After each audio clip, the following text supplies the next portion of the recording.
Hi, I'm Todd Wente, and this is the Daily 180. 180 seconds of motivation and inspiration intended to help you take action and make progress in your life. This is episode 353 of the Daily 180, and today we're going to continue our series of K words by actually talking about two of them, Kith and Kin. This is an old phrase. It's a phrase that I picked up at one point in time when I was reading an old book.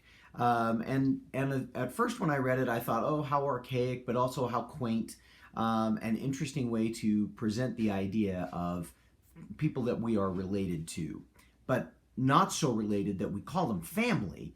We call them kith and kin. We call them a relation that we have connection to, but not necessarily people that really are in our life all the time. And I'm not sure when I was originally reading that if that's what the term was meant to mean, or if that was just my interpretation. But over the years, what I have discovered is that our kith and kin is a really important thing for us to remember. At least it has been for me.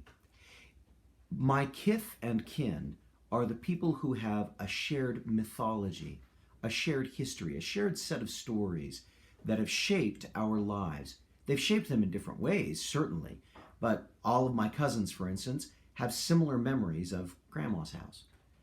All of my aunts and uncles have similar memories of growing up and of their experiences with my grandparents. And those experiences led to certain kinds of choices that were made along the way. All of us then having these similar experiences, these similar stories, allow us to then evaluate some of the different choices that we come into and encourage each other, and also encourage each other to make adjustments and corrections along the way.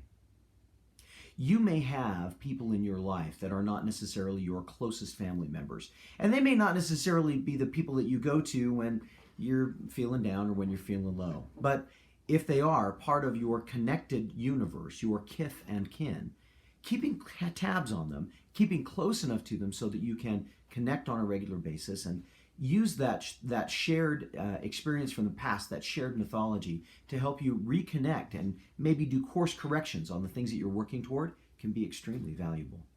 Maybe that's why we all like family reunions so much. It gives us a chance to get back to that original shared mythology that we knew when we were young, that was so important and formative in our early years, that it helps us recorrect our choices and be infused with a new optimism about the future. I hope this has given you something to think about. I know it's been something that I've been finding some real value in over the last little while. We're going to have a few more K words to go through before we start through the rest of the alphabet, so be sure to subscribe and hit the buttons, or hit the bell, so that you can find out about all of them when they come out. In the meantime, feel free to share this, and, well, as always, this has been the Daily 180. My name is Todd Wente. Go forth and conquer. We'll see you next time.